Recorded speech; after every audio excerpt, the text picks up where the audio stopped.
addiction is like the biggest public health crisis ever. Yeah. Right. You know? Because I mean, we're addicted to our phones. Yeah, all the cardiovascular stuff, all that stuff. It's all addiction. Yeah. All addiction related. Do y'all in your work and through the podcast maybe tangentially work with people or who have more process addiction, phone, shopping, gaming? I don't think that's as common to admit these days, and I don't think people think of it as an acute issue, right? I mean, it's something that we've yet to see what its long-term effects are. You know, I mean, we're starting to see it in kids, anxiety and depression. You know, I mean, so partially, I mean, I think in the work that we do in knowing that, especially because Patrick and I both work more in the holistic space, kind of looking at the entire wellness spectrum, and screen time is absolutely one of them. Yeah. So we certainly talk about that, and nutrition and, exercise and all those things, but especially when you're talking with kids, but it's the same thing goes with like parenting. I mean, it's like, I was constantly telling my daughter to get off her phone while I'm on my phone.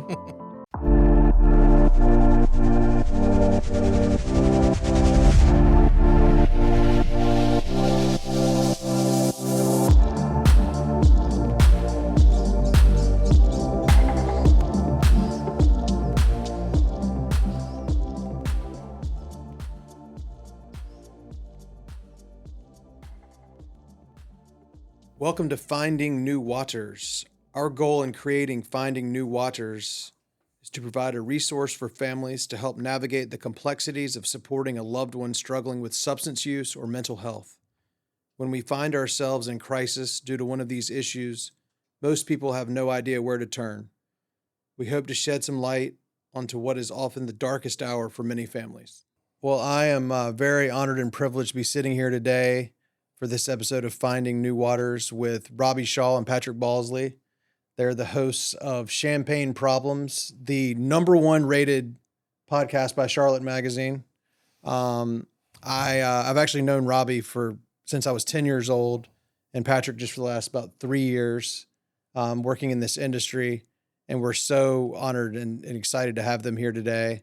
And we're not just going to talk about what they do with their podcast. We do want to talk about that, but also what they do outside and what they do for their day-to-day, and how they ended up where they are in terms of recovery and all that kind of stuff. So Got 3 or 4 hours? Yeah, we do.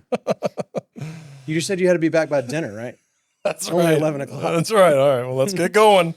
Well, anyway, thank y'all for being here. And I'll just kind of turn it over to you first, Robbie, about what do you do other than host Champagne Problems?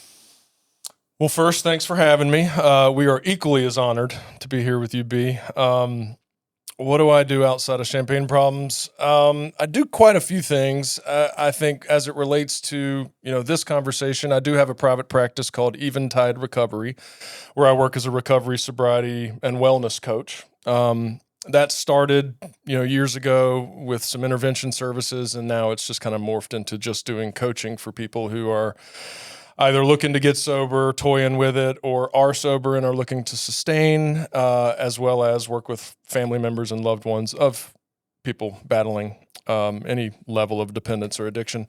And then I also have a studio, an audio-video production studio that we are positioning under the mental health and well-being space as, content creators and any production in that space. So that is the gist of what I do outside of Champagne Problems. Awesome. What about you? So, I also have a private practice in Charlotte. It's called Sonic Counseling, and it's a group practice. I have a couple coaches, an interventionist, a couple therapists that work alongside me. We do a lot of the same stuff Robbie does. Essentially, we serve the same population. People that are either in recovery or looking to be in recovery. We do a lot of what I call pre and post treatment work. A lot of family coaching, a lot of craft style interventions where we kind of move families through the stages of change to get them where they need to be in terms of engaging with resources. It's a lot of what we do. And then families usually stick with us. So they'll go through treatment, and then, when they get out, we usually work with the families while they're still in treatment, and then when they get out and they're more stabilized, we can move forward from there, and with a more of a long-term engagement strategy, build that trusting relationship.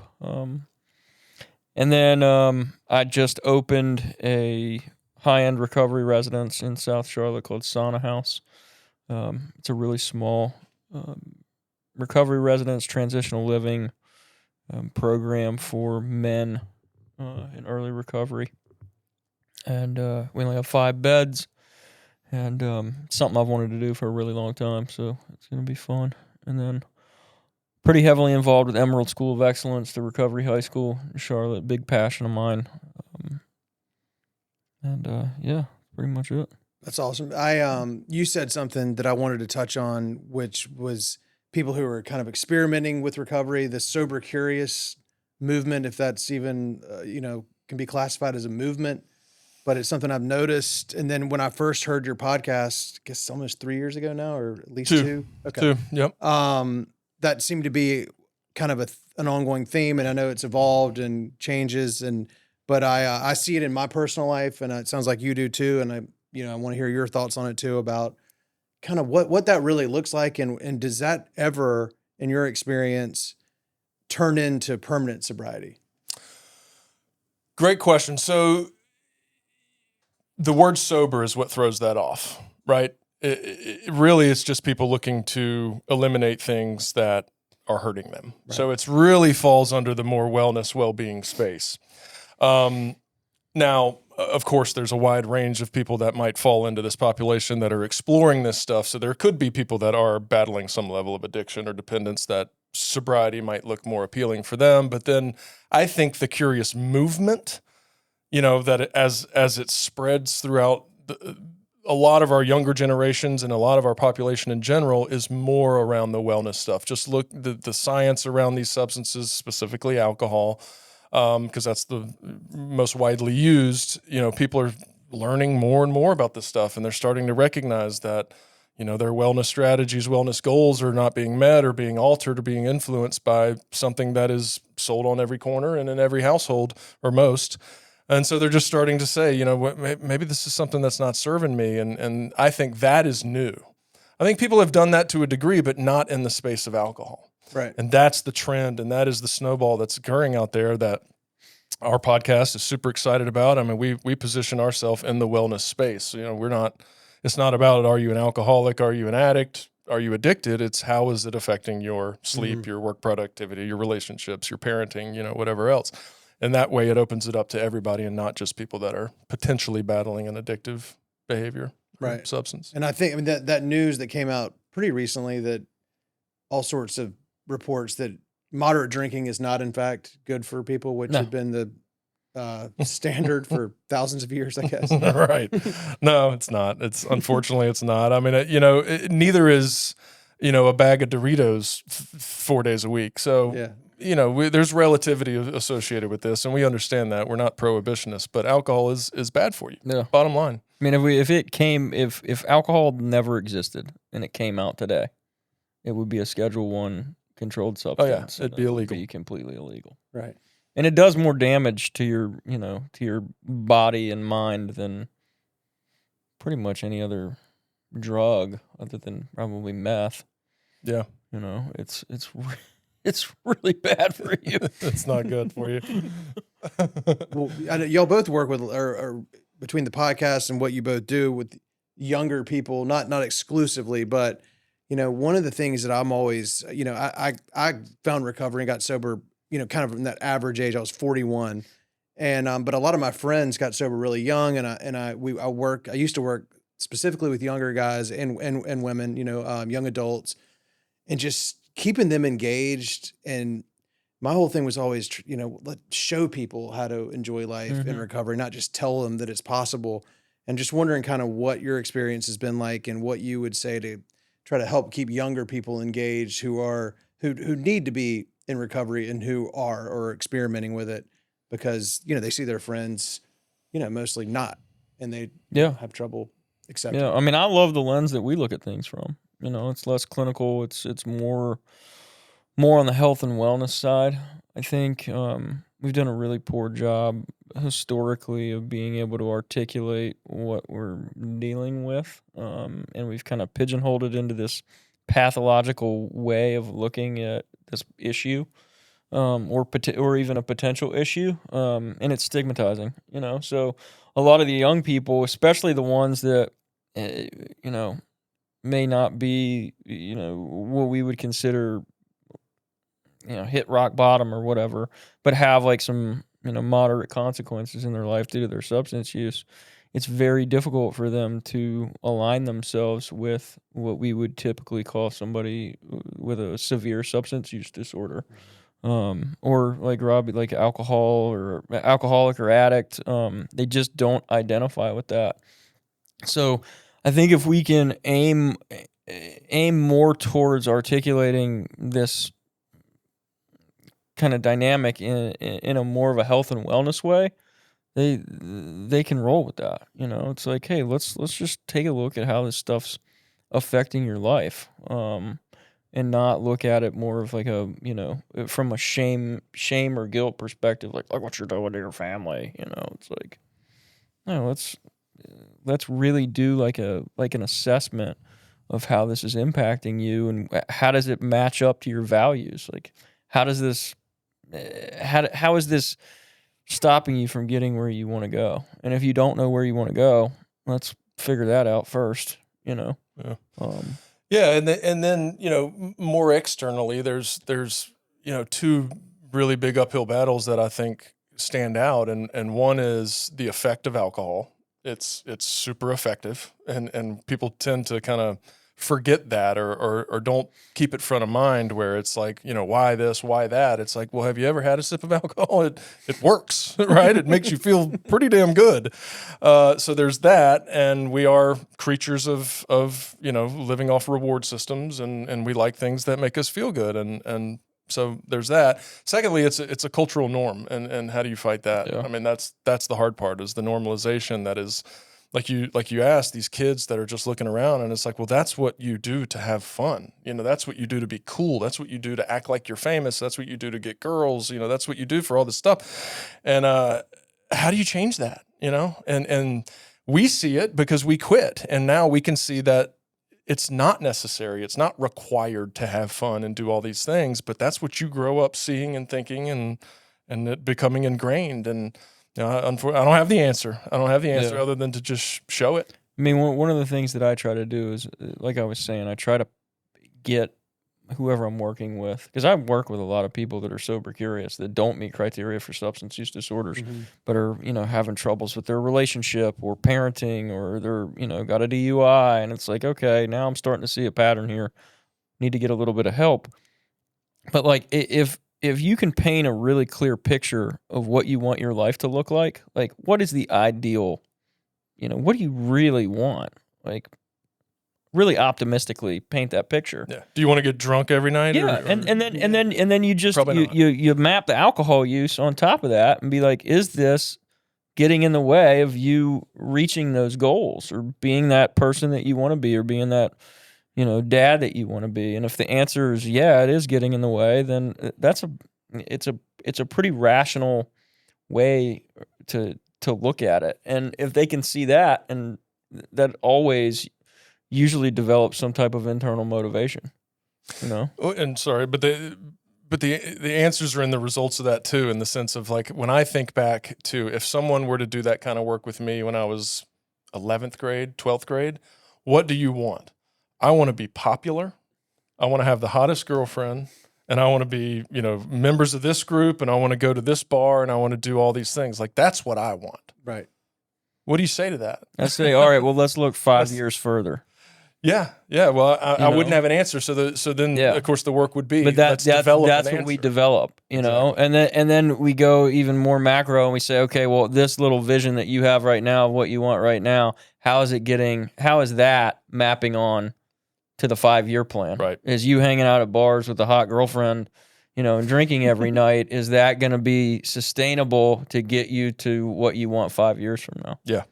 Yep. And I love that about just so simply just getting in the way. I mean, that when I look at my own situation, it was, I had what would be called like a a somewhat high, medium bottom, but it was more about it was just in the way of everything. I was never going to grow up. I was never going to be anything close to being successful on any level. The only way to measure any success in my life was just the number of years I've been alive. And that was basically it. It was just in the way. It was just in the way.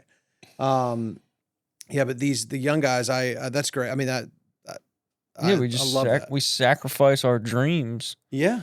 For instant gratification. Yep. Yeah. Yeah. And I mean, I just think about you. Like I remember people would ask me, what do you want to do in 5 years? I would just laugh, Yeah. This. Yeah. I don't want to know. I live right. for the I don't want to think about that. Yeah. Yeah. One of the things too that I always tell people, it's Stay like present, man. Yeah. A lot of people don't know that really one of the main organic sources of positive emotion is moving towards something that we value. And it's actually the process of moving towards like a target that is meaningful to us. And it's like the joy is in the journey. Like that's actually true. Mm-hmm. And that's really the only thing that provides us with real, like, healthy, positive emotion is moving towards that.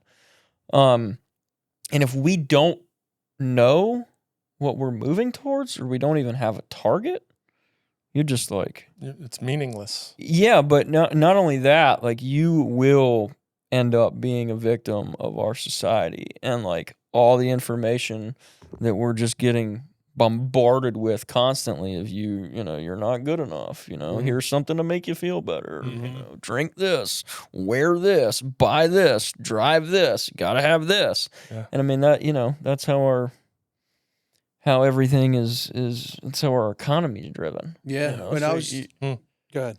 I mean, if you don't have that target to kind of overcome all the pressures around you, you're toast. Yeah. And I mean, the trigger part of all this, I remember when I was in treatment, we had this lesson on what are triggers. And it was like bars. Okay. Obviously. Parties. Okay. Obviously. Restaurants. All right. Weddings. All right. And then it was like ATMs, exit ramps. I was like, okay, so literally everything's a trigger. Gas station bathrooms. Right. Yeah. I mean, it kind of helped in a way that I just on the spot was like, all right, so everything's going to be a trigger. So maybe nothing can be a trigger.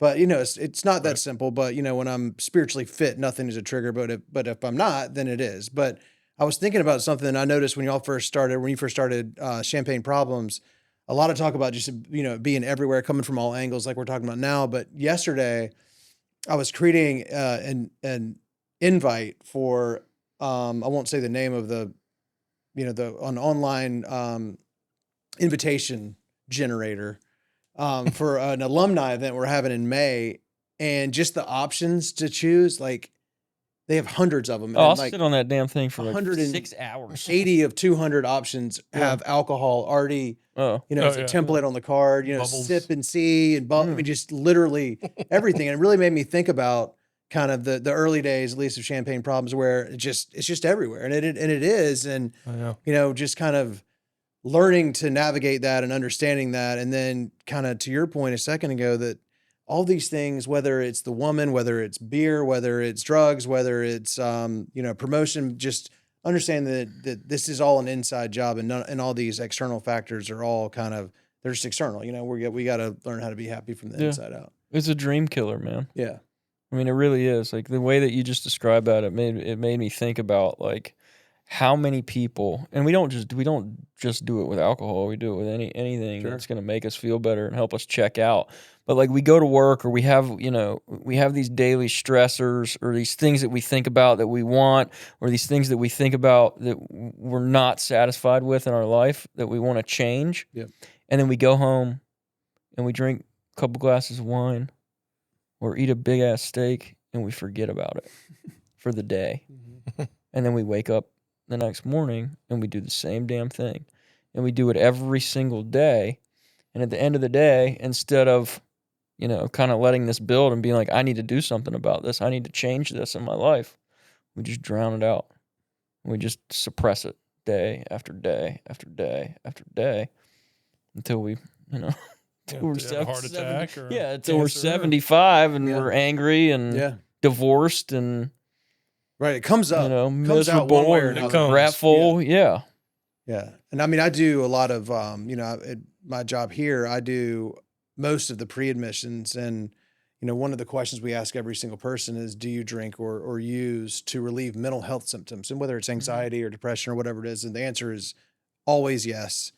And then the answer is it's always something along these lines to drown out life, to not think about my problems, because that's how it is. Relieve stress. Yeah. And just, but like, we're just stuffing it down for the day. Yeah. And every day it just, avoiding it. yeah, it's not going away. No, it's not going. I tried that. It doesn't work. It doesn't work. It's amazing. It comes up and comes out in some way, shape, or form.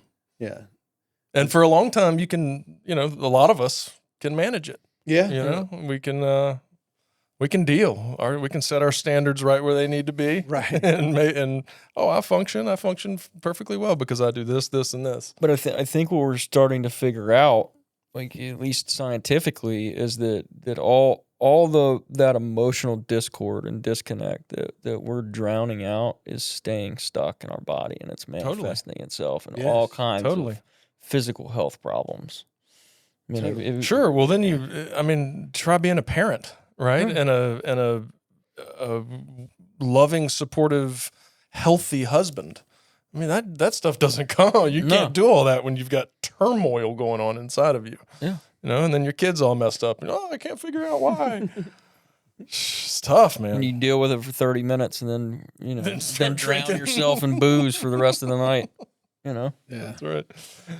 So what do you say, to, especially to parents, a big thing we talk about here a lot, especially on the podcast, we talk about it all day at work too, is, the biggest challenge we see with families is the creating of and sticking to boundaries, which seems, super obvious. And because it's true and it is, but what else would y'all say just in terms of, to speaking to families directly about their loved one and how they can best handle, and I don't just mean getting them into treatment, but just, lovingly working to help them get better, Yeah, Patrick and I talked a little bit about this on the way up because it's, as you know, there is no simple answer to that, right? And as much as we would love to just have here's what you do.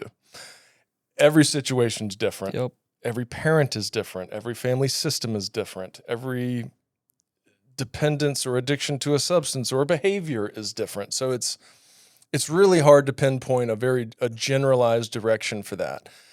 That being said, now what can you do? Initially, and we had this talk with the church group recently, and a lot of kids were asking this, and a lot of parents were asking that, and it's, the first answer was like, reach out for help.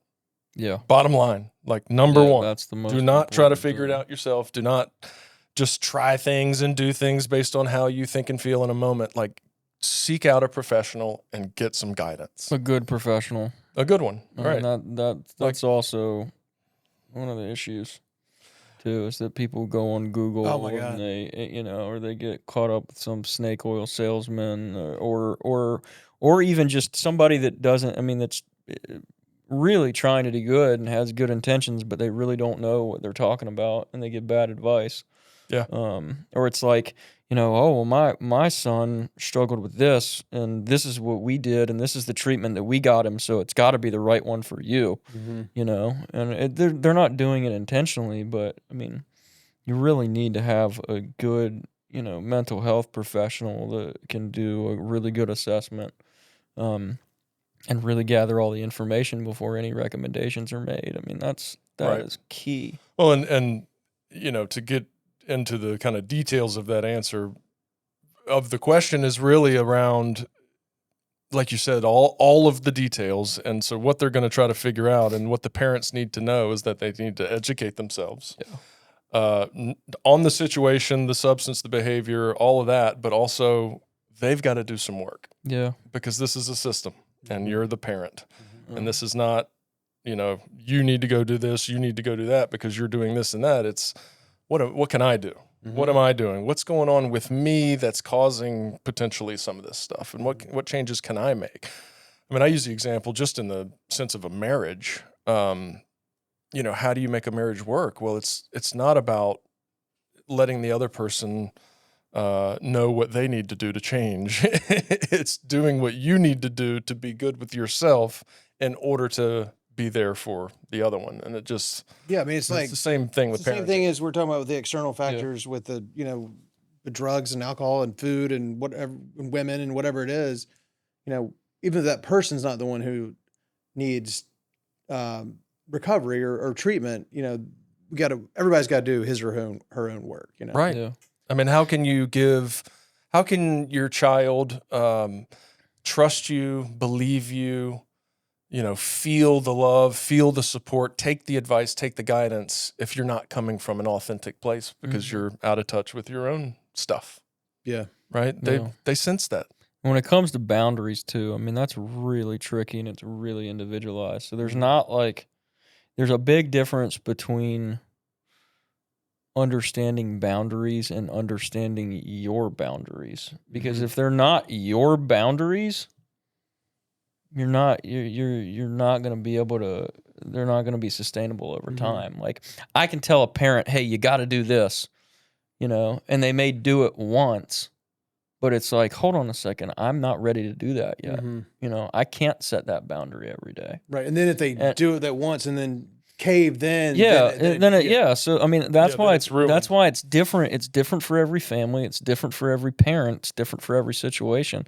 And I think that's kind of the message that gets convoluted sometimes in terms of our field, where we have a very, that idea of codependency and you're an enabler and, you just got to do this and your kid will get better. It's like, they can't do that. It's the same thing. It's like, it's the same dynamic of like telling a person that's addicted to drugs, like just to stop using. Stop. It's the same. It's the same thing. Yeah. Just kick them out of the house. Yeah. Just kick them out of the house. Yeah. That's easy. Yeah. Okay. The kid that I love to death. I think we don't talk about that as much as we should. And it's very difficult for family members to figure out their own boundaries without the help of like a really good therapist or a really good health professional. And in order to figure out your own boundary, I mean, that takes some time. And that's why I tell it, I'm like, everybody should go to therapy. Yeah. Every single person in that family system ought to have a therapist that they're seeing, and not to get advice, not for the therapist to tell them what to do. It's for them to build a healthy relationship with that therapist so they can figure out what their boundaries actually are. That's, it's key. Yeah. So we have this new podcast here in its infancy. I know we've talked about this a little bit before, but will you just talk about the genesis of Champagne Problems and, where it is now compared to where it came from? Sure. It was my idea. Sure. I got to tell a funny story. We went to Florida and Patrick introduced me to somebody he knew. And he goes, "This is Robbie. He's on my podcast." I don't think he knew he did it, and he didn't mean to, but I was like, oh, okay. No, I meant to do that. It was hilarious. I don't remember that at all. So it started with me wanting to write a book. So alcohol has been a part, I say this all the time, alcohol has been a part of my life since the day I was born. And my mom hates hearing this story and she won't watch this, so it doesn't matter. But my dad was wasted on the night that I was born. And so he didn't make it to my birth. I think he was at a Carolina State game. And that's always been a funny story and all that. But honestly, it's a little bit hurtful. But, so from day one, alcohol has influenced me in some way.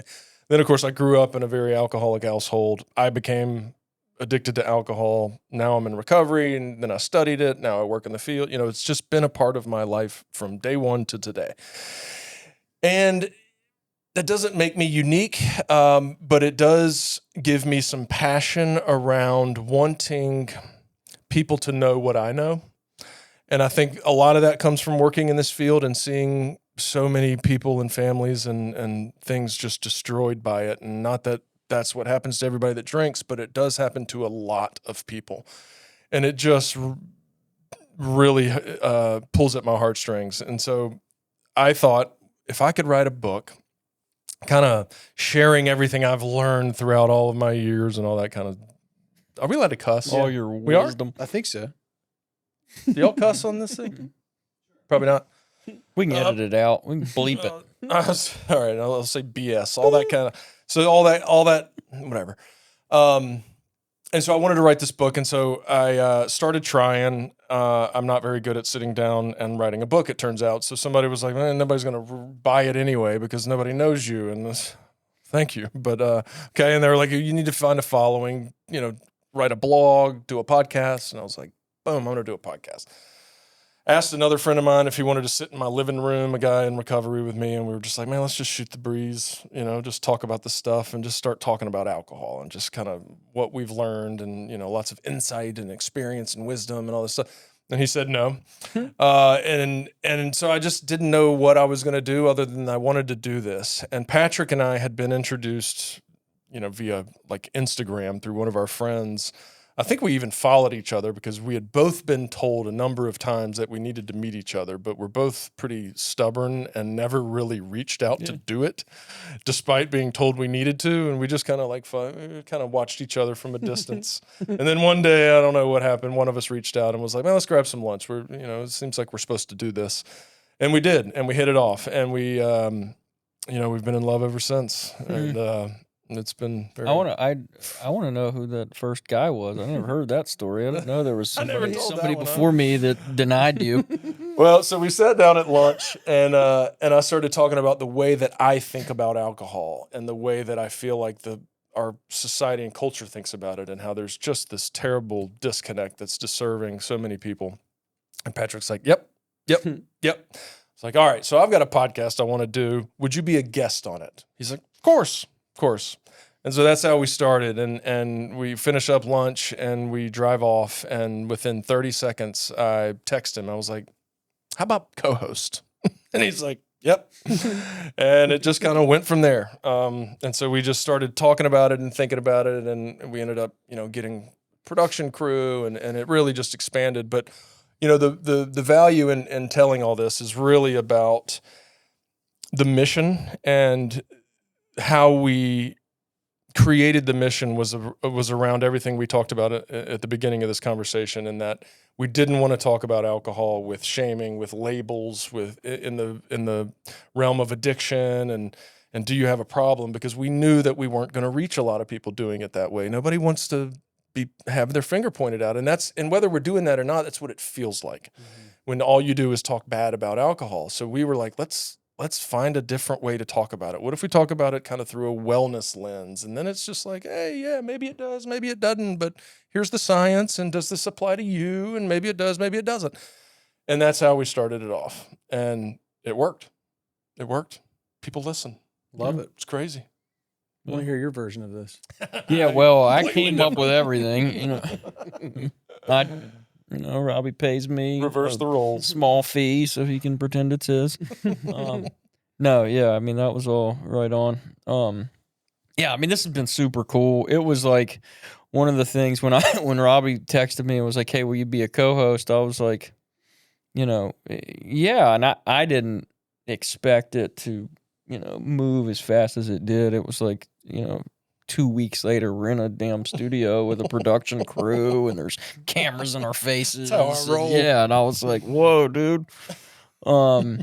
So yeah, it's been really neat to kind of and thank God for Robbie and the rest of the team, because I don't do anything except really show up and talk. I mean, they do all the back end stuff and take care of all the marketing and production and all that. So it's been very, very. I've had a really easy ride. Yeah. But it's just been awesome to be a part of it, and I feel like we've touched a lot of people that wouldn't have received that message otherwise. I'm very aligned with our mission and this like more inclusive way to look at this. Because I've always been kind of obsessed ever since I got into recovery. I was just kind of really taken back by all the like barriers that are in place for people to engage in getting help and all this kind of like things that are non-starters for a lot of people. Not to mention the fact that we should be addressing stuff way earlier than we are, and we don't do a good job of getting people engaged in services and prevention and early intervention.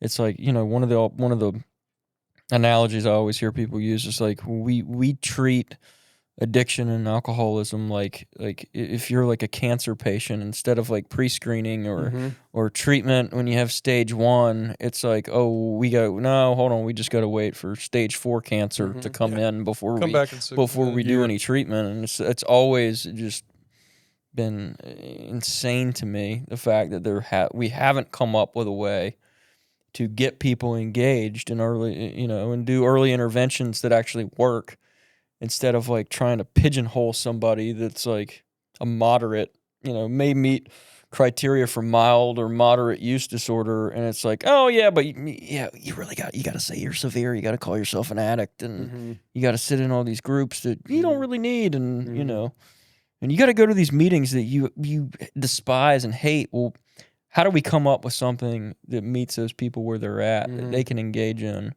Because we don't have a lot of stuff like that, and I feel like there's a new wave of services and information and ways, to help people that are kind of in that space. And I think, that's kind of been one of the things we've been able to do. It's a great analogy though, about the not.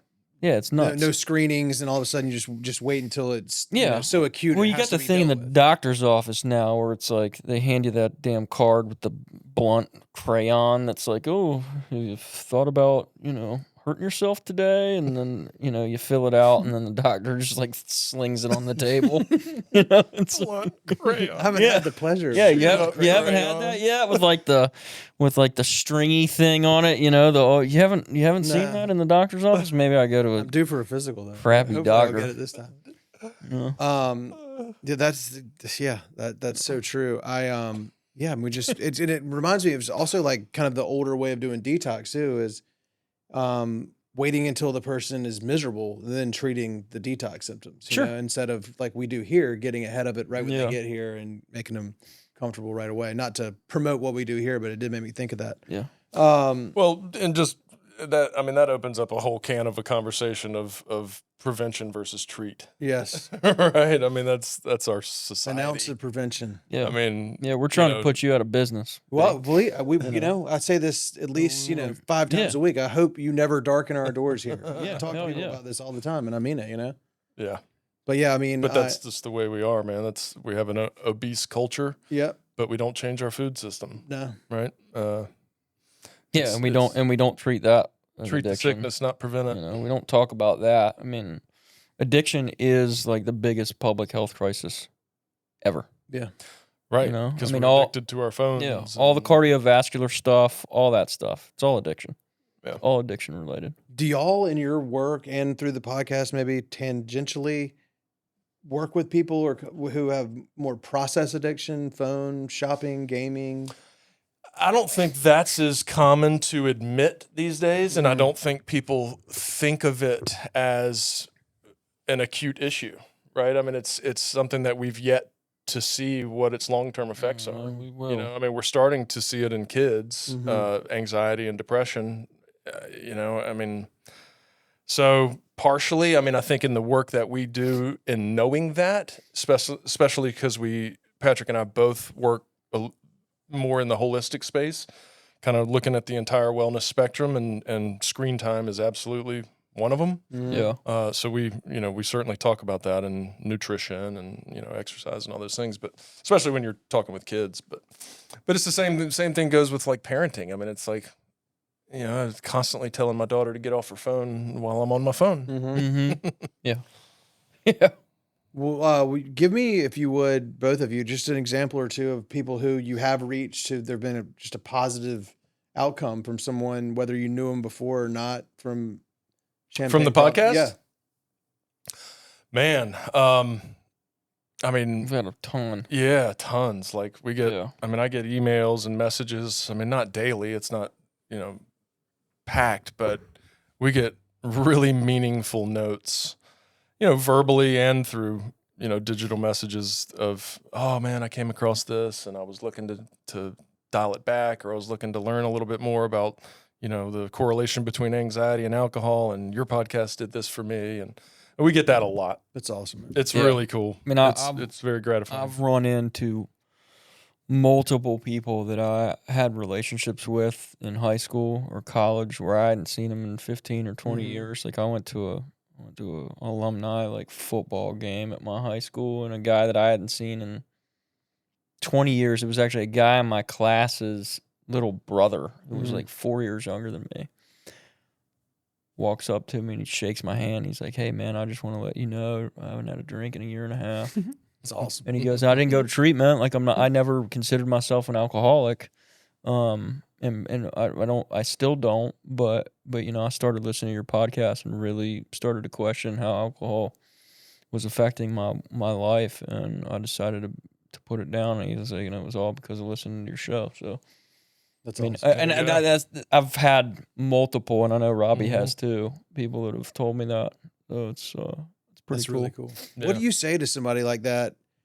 Other than I'm so glad to hear that, but I mean, in terms of sustained recovery, if somebody's not, you know, doesn't need the full Monty of, you know, of like what I need, you know, which is a lot of work for me to stay sober and relatively serene. Well, like somebody who's not. They figure it out because usually, you know, people in that, I'm not saying that demographic, but people that don't meet criteria for severe issues, or they're doing it because they can see the correlation of their alcohol use and it having a negative impact on their life. Once they actually stop drinking and they feel the full effects, and they can like tell. I had lunch with a guy the other day that told me that he quit for a year, just a part of a like challenge, and then he had like 2 beers one night as he reintroduced it, and woke up the next day and was like, Never felt again. like total crap, and he never realized like how much of a negative impact it was having on him because he was doing it every day and he was so used to it. It's like cutting out sugar and sugar. Like Yeah, you it's feel like terrible. you feel like crap. Yeah. So it's once you have, if you have somebody that already has their kind of life together and they have some sort of like external motivation to engage with life, once they cut alcohol out and realize like how much more engaged they can be and how much more productive they are, how much more present they are with their families, they start to realize like, oh my God, I've been suppressing all these, you know, emotions and unhealthily managing stress, and now I have all these new outlets to manage this stress, and they kind of get really curious about it, and they become, you know, more engaged in more holistic stuff. It's like, oh, now I'm going to start a meditation practice, and now I'm going to do some ice baths, and you know, now I'm going to go, you know, I'm going to go exercise more. Next month I'm going to, you know, start training for a marathon, and then all this stuff starts to snowball, and they see the positive impacts of all this stuff. And it all started with them changing their relationship to alcohol. And they feel better. They start to realize that their relationship with their family's better. Their marriage is getting better. They're more productive at work. And then it starts to build. Yeah. Love all it. good. Thank you. Yeah. Thanks for having us. Yeah.